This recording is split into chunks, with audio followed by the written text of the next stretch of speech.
Welcome to the Windows Club. If you wish to enable and use quick actions in your Firefox browser, then either read through this article on the website or simply watch this video. I will guide you through the procedure.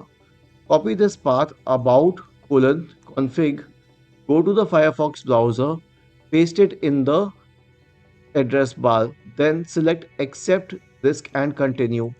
After this, copy this path.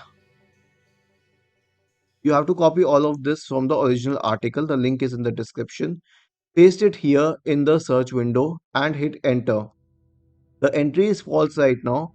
If you click on this arrow button, the toggle button, then it will change to true.